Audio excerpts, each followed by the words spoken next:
السلام علیکم، آپ دیکھ رہے ہیں مغل الیکٹریشین یوٹیوب چینل۔ میں ہوں مزمل حسین سبحانی۔ آج کی ویڈیو انتہائی اہم ہونے والی ہے۔ اگر آپ بیرنگ یوز کرتے ہیں تو اگر آواز دیتے ہیں تو انشاءاللہ اگر آپ یہ معاملہ اختیار کریں گے تو بیرنگ کی آواز بالکل بند ہو جائے گی۔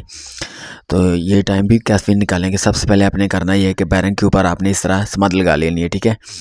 سماد لگانے کے بعد تھوڑی دیر تک آپ نے اس کو تھوڑا سا خشک ہونے دینا ہے، ٹھیک ہے۔ اور اس کے بعد آپ نے کپ کے اندر رکھ کے بیرنگ کو سائڈوں کے اوپر آپ نے چوٹ لگانی ہے، ٹھیک ہے۔ جیسا کہ آپ دیکھ رہے ہیں کہ آپ نے اچھے طریقے سے یاد رہیں کہ درمیان والے کڑے کے اوپر یہ چوٹ نہیں لگنی چاہیے۔ تو اگر اس طرح آپ سماد لگا کے بیرنگ کو لگاتے ہیں، یقین جانیں آپ کا پمپ خاموش ہو جائے گا۔ صرف آپ کے پنکھے کی جو ہوا ہے اس کی آواز آئے گی یا پانی وغیرہ کی، وغیرہ بالکل خاموش ہو جائے گا، بالکل کلیئر اور ساؤنڈ ہو جائے گا اس کا، ٹھیک ہے۔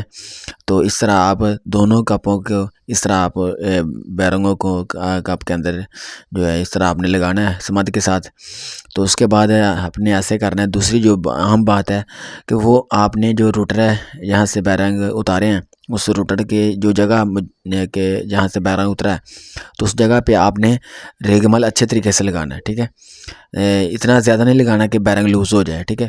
بالکل نارمل لگانا ہے کہ بعض کا تو ہوتا ہے ایسے ہوتا ہے کہ بیرنگ جہاں بیٹھا ہوتا ہے وہاں زنگ وغیرہ لگا ہوتا ہے، ٹھیک ہے، سپیس وغیرہ بن جاتی ہے۔ تو وہاں آپ نے جو ریگمل ہے وہ اچھے طریقے سے آپ نے اس کو یوز کرنا ہے تھوڑا سا، تاکہ وہاں پالش جیسی نظر آنے لگے۔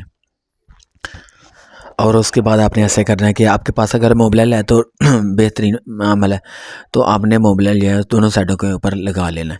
تو اس طرح آپ اگر سائڈوں کے اوپر موبائل لگا کے اچھے طریقے سے، ٹھیک ہے، تو یہ ہوگا کہ آپ جب بیرنگ کے فٹ کریں گے اور روٹر کو فٹ کریں گے تو بڑی آسانی کے ساتھ ہے یہ اپنی جگہ بیٹھ جائے گا۔ اور یاد رکھیں جب بھی آپ روٹر کے اوپر چوڑ لگانی ہے نا، آپ نے تو لکڑ کے گٹکے کے ساتھ لگانی ہے۔ امید کرتا ہوں آپ کو ویڈیو اچھی لگی ہوگی۔ السلام علیکم ورحمۃ اللہ وبرکاتہ۔